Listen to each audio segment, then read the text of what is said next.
Kyayogedde tugonde bugonzi kubanga nekino kye tuliko saawa eno tekikirizibwa naye obukulembeze butuyambye tugonde naye abasiraamu lwaki buli bantu bampaka nnyo omwagala kuwakana n'ekintu kyemulabako bwe muti kati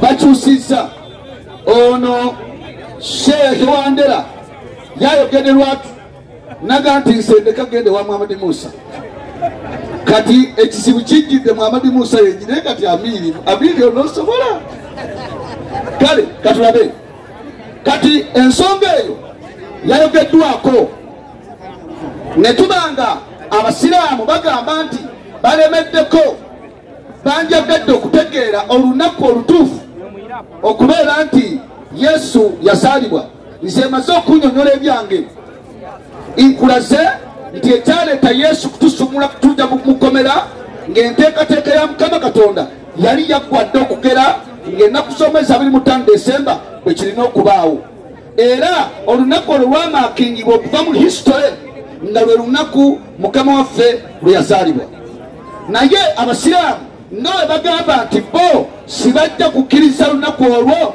mpeera Muhammad Musa omuzindaalo nga Qur'ani bweyogedde sokoddemu aya ya Qur'ani olyoke omudiremu aya eyo essula ya 19 aya ya 33 egamba bw'eti ebyo byonna bikakasa okubanga Nabbi Isa ebyo byonna bikakasa okubanga Nabbi Isa Yesu muwa muzindaalo Muhammad Musa Nabbi Isa mwegwe mukkiriza omusiraamu munnammwe yazaalibwa lwakumeka so that bwe tuba tuvaawo wano ku street tutegeere nti ennaku z'omwezi 25 tetukyazissaamu kitiibwa twazimakinga bubi wabula kati leka tugende mu maaso okukkiriza zino ezazaalibwako Nabbi Isa Muhammad Musa omuzindaalo gugwo ab'ebitiibwa bwebanga topiki tuli babiri yali okwanukula ekibuuzo leeta olunyiriri Nabbi Isa oba oyogera nzasongera anti mba lunyiriri nze saze mu mboozi nze manyi wenkusanga bwe mba njagala mboozi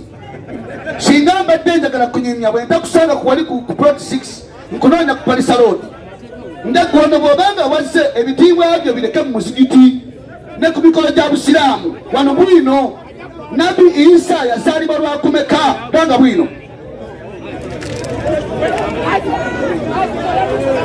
damu BWINO Waiswa ndize kiwandiiko era bw'onoomala nga njogera bw'ojoyogera BWINO nze ndize BWINO agusudde mbwamiiri bamaze amateeka nsaayo omuzindaalo gwe nsaayo eri temulina kyemugamba bantu n'ekibagasaawo temulina ate gwe Yunusu tolina kwogera Yunusu ku myaka gyo asatu mukaga munana Qur'an Yunusu oyogera ta mulukungana igaba bw'eti asatu mujja kuntabula mbadde njagala kubakwata bulungi naye nja kubagirayo ebizibu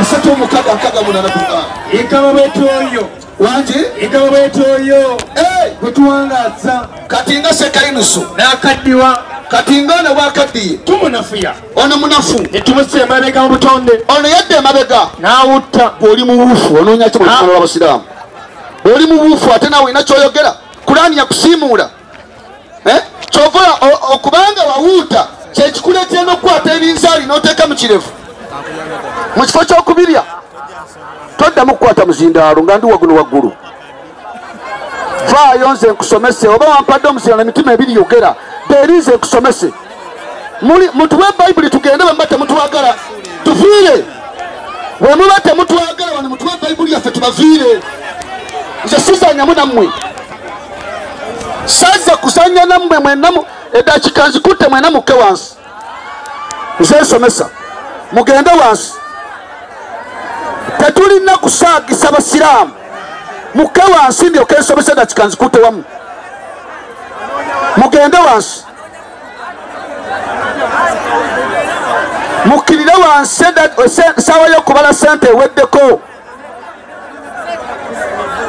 mwagala kweyononera olukuŋŋaana onoonya kudduka nze nkumanyi onoonya kudduukira omusumba asomesa lwaki mukwata omuzindaalo basebo omusumba ayigiriza nina omusindalo Waiswa pasa Waiswa tuwaba tuwulirize ebitiibwa nze ndi porogulama era obwedda abantu basomesa nga ndi wano kati wano bagende wansi leka bamalirize omulimu gwabajjako mubalire sente wansi w'ekituuti tewali taabugenda mu maaso obudde bugenda temuddamu kukwata musindalo gwange malayo eddakiika zo weekwasa gwe nkumanyi munyanukule abaseeka muli bangi mulina bamiiri mulina ba district cars mulina bamasheekha abato n'abakulu mulina abakulira ebbendebeno ly'ebusoga mulimu ab'ebugwere mwena mukuŋŋaanya wano mwagamba nti Isa ye Yesu 19:33 Qur'an egamba bweti 19:33 Qur'an simwe mwagamba nti Isa ye Yesu kati Isa yazaalibwa lwakumeka bwe mugamba nti Isa ye Yesu yazaalibwa lwakumeka buuliza wano Sheikh Muhammad Musa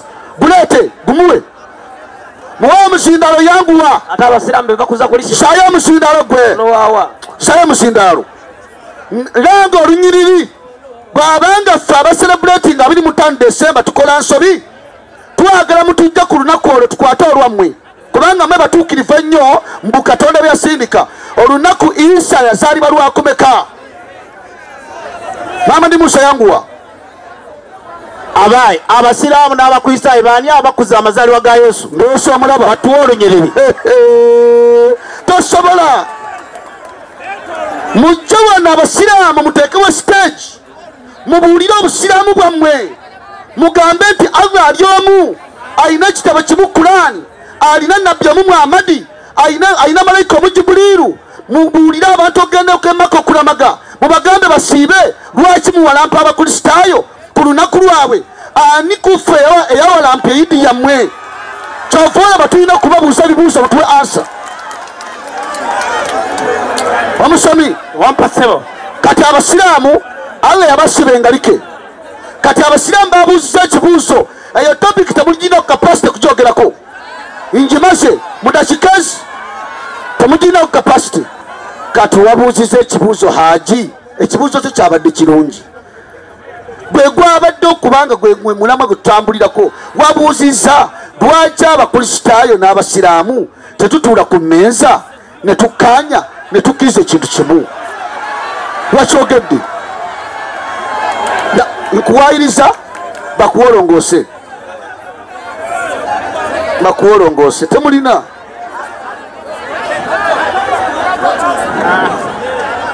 abaye ono ayagala kulowooza kundowooza nti byenjogera sibitegeera guli omulamwa gukoze eki obadde gugamba gutya lindako ogwo omulamwa gwolaba ogwa Yesu yazaalibwa 25 tugutaddemu sente ku birango temugulirako lindako ansa mbabuuza ekibuuzo lindako katono linda amale statement yange omulamwa gugamba ddala kituufu Yesu yazaalibwa 25 Desemba oba oli waddembe ogamba nti nedda bimpweddeko ng'okka wansi tewali agenda kukuba oli waddembe nga gwokka wansi ogwo gwabalemye nze ndeese ekyawandiikibwa nendeeta ensonga yaleeta Yesu nendeeta olunaku Yesu lwe yateekebwa okubanga mwajjidde nembawa ne season Yesu mwe yatambulira gwabalemye kati nenzira gye muli ng'abasiraamu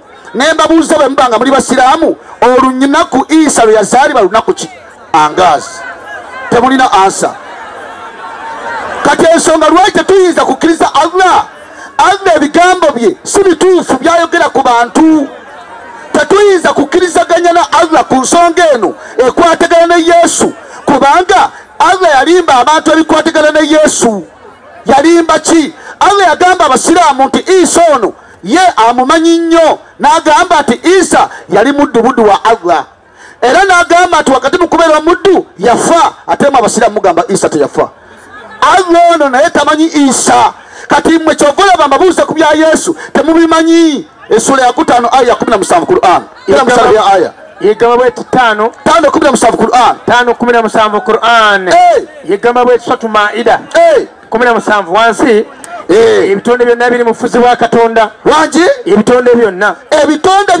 biri mu bufuzi bwa Katonda. biri mu bufuzi bwa Katonda. Era byonna bibye. Kirira yalina obuyinza okutonda nga bw'ayagala. Kirira tekiyinzika okubeera nga erimu ebitonde bye bituuka ku ddaala lye eri bwa Katonda. Kirira ng'Abakristaayo bagamba nti Nabi Isa Masiya ogimaleeyo. Nabi Isa Masiya Kirira Katonda. Kirira Isa oyo ye muddu wa Katonda. Katonda bw'alinako obuyinza bw'alina ku bitonde ebirala byonna. Era yafa ng'ebitonde byonna wangi bwe bifa. yakola ki? Era yafa ng'ebitonde byonna ebifa. Oli musiraamu yabisoma mu Qur'an. Tebulina kapasite yogera ku bino. Ono Isa wuno tumusanze yafa. Kati waliyo ne Isa omulala ataafa.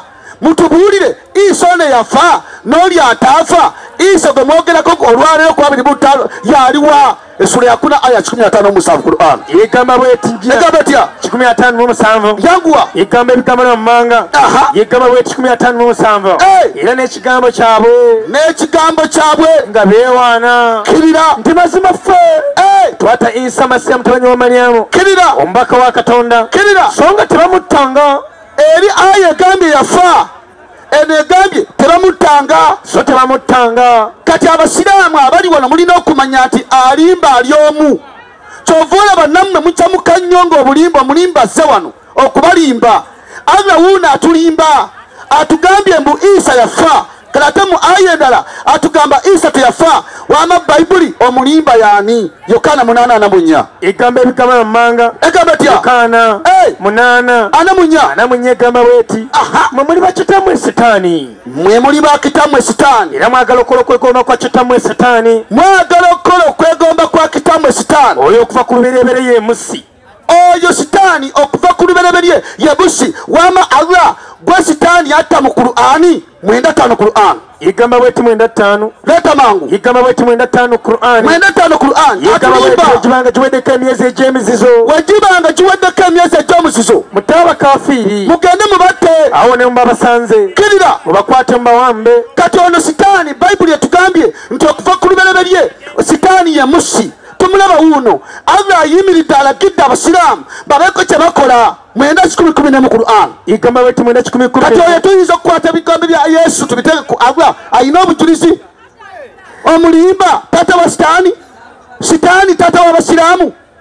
Mwe abasiraamu kitamme wuuno wano alimba abantu abasindisa bagenda mugende mukole mutya.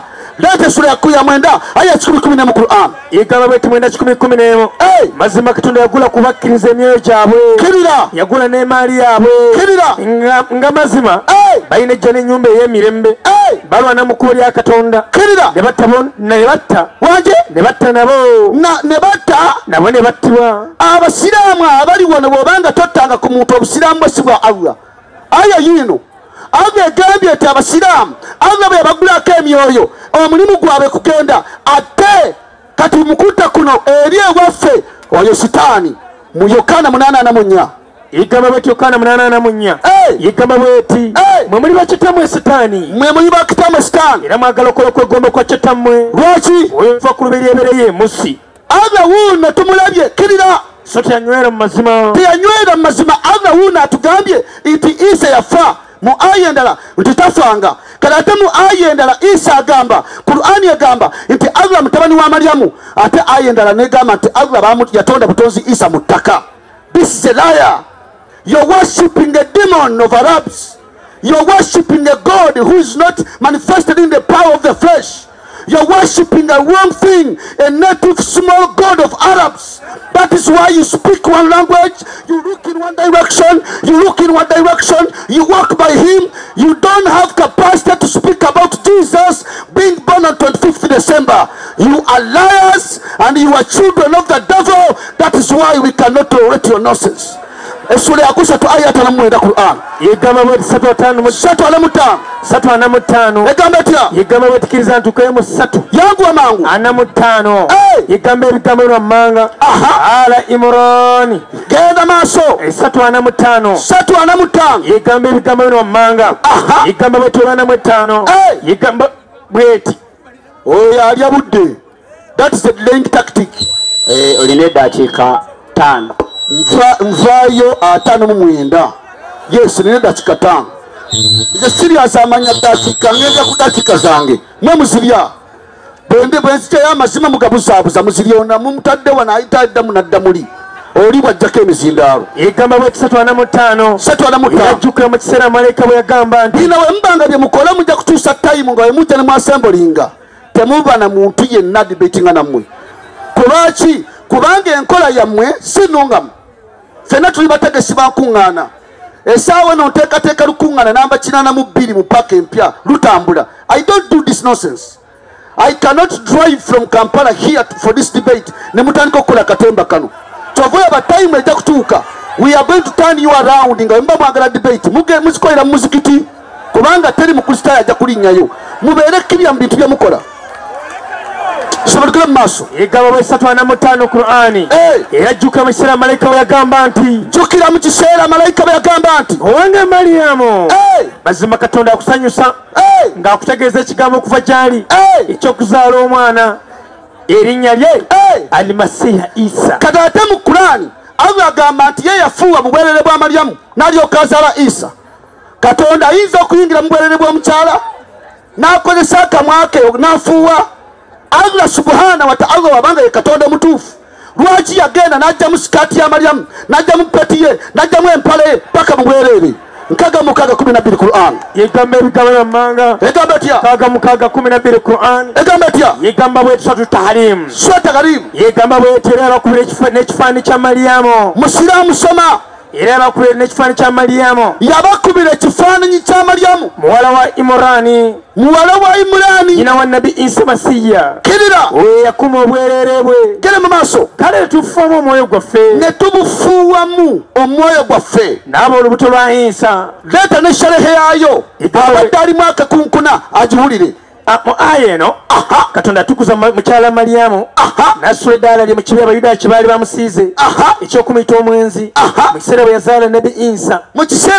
yazaala Nabi Isa awataali kumala kwegatta n'omusajja yenna kirira wano Katonda kwe kutegeeza ng'omukyala oyo bwe yakuma obwerere bwe obutakwatwako omusajja yenna okutuusa Katonda yamufuuwamu okutuusa ki okutuusa Katonda lwe yamufuuwamu omwoyo gwa Nabi Isa. Kati Katonda wankola ki we mugamba nti Allah olede mugamba nti Allah talina kimufaanana naye bwe yatuuka ku kwagala omukazi yatwala akamwa yakajjawo olwo kyobula Abasiraamu tobawula n'abakazi obwenzi babujja ku Allah ate Allah bw'ayenda akozesa mumwa obuuno wano mu munaka mbere bwa Mariyamu twagala kumanya Abasiraamu tubuulire bw'abanga Allah yafuuwa mbere bwa Mariyamu ng'akozesa akamwa Allah kwolwa akamwa yakajjawa kyova Abasiraamu tebamanyi Allah. Abasiraamu singa mutegeera Allah mwalitegedde kambuzeeyo ekibuuzo nekendete aya zange 2 ezisembayo. Abasiraamu abagenda munakade mujjana emikono mu bbanga. Abasiraamu mugenda mujjana munatuuka mujjana mugenda ne bakyala bamwe mugenda ne bakazi bamwe mujjana ne bakyala bamwe kambalage gye mulaga 7:21 mu Qur'an kera musharehe aya egamba bweti 7 21 mu Qur'an 21 egamba ati na aya 2 nzo agamba atya sherehe egamba bweti nze sitaani ayogera mbabulidde ekituufu sitaani ababulidde mazima wano kubanga nze nabasooka kubanga sitaani ye yabasooka okubeera wano luddawa mujjana kirira era nze mmanyi ebya wano ebiri mujjana okusinga mmwe. Abasiraamu bagenda mujjana mukandabe mbasangeyo kati Allah tamanyi Isa wetuba tuwogera ku Isa Allah tamumanyi kubanga Allah yagamba ati abagobezi ba Isa Basiraamu naye ate mu aya endala Allah n'agamba abagobezi ba Isa bakristaayo. You are talking about a savior of a faith. You are talking about something you don't understand. It is because of envy and the grief which has enfolded your hearts. You are Muslims that has taken an astray wide way of the devil which takes you to hell. You don't understand how God works. You don't understand how he operates. You don't understand how God manifests in the flesh to come to us and save mankind. You don't. You don't. You don't. You don't. You don't. Tana sato tana kandi Qur'an aya birize zirayo obudde aya biri naye ziringa ng'essaawa 10 obudde Waiswa mu myaka ebiri obusiraamu tewali 355 shalehe aya igamba 355 egamba aya biri zokka nveeyo abo abagobera mwalize obudde bwange aya eyo n'eyokubiri abo abagobera Isa abo abagoberezi ba Isa bebabakiza eddiini entuufu ey'obusiraamu aya yiyo mbwe abagoberezi ba Isa mwe mwakkiriza eddiini entuufu ey'obusiraamu naye ate mulemereddwa okutubuulira yazaalibwa lwakumeka kitegeeza mulina kikipuli kale ate mu aya endala egamba nti abagoberezi ba Isa si basiraamu aya endala egamba nti abagoberezi ba Isa baali bakristaayo aya n'alagira abasiraamu bagende balwanyise abakristaayo negati mugende mubatte kubanga bagobera amateeka ga Isa kale ate wano Allah yankava okutugamba nti abagoberezi ba Isa basiraamu katuleete essuula eno ya 9 aya 29 genda mushalehe aya eyo owulihe tusome aya eyo mugume kamba kube PPF mugume yosembayo 9:29 mugume egamba yosembayo mwebe nyiri mwegulidde eddagala muri balwadde mugume kamba janjabe igamba bakyeteeka lino gamba abasiraamu bagume Waiswa nkyaliwo eteeka lino ate ndikwira nze n'abakoba ndikagumba kange ge tebanigira mwetoke tizaanisa musiraamu nze mbona misoto editambula tibona bantu mbona majini buli lwembona abasiraamu nti mbona majini nagaliko bantu somayo egamba weteteeka lino egamba etya liragira okuwanyisa abo abalemera ku mateeka ga Musa soma abayudaaya kirira n'abo abalemera ku ga Isa waje abakristaayo abalemera ku mateeka ga Isa baki abakristaayo mu 3:55 Allah atugambye nti abalemera ku mateeka ga Isa ne bagenda mu ddiini ye baali basiraamu kyova batubagamba nti we mutaave ku Allah omulimba ajja kubayingiza mugenda nga mulaba mugende mulokoke kubanga Yesu lyekkubo n'amazima n'obulamu alokola buli amukkiriza ngenda kudda nze Stephen Waiswa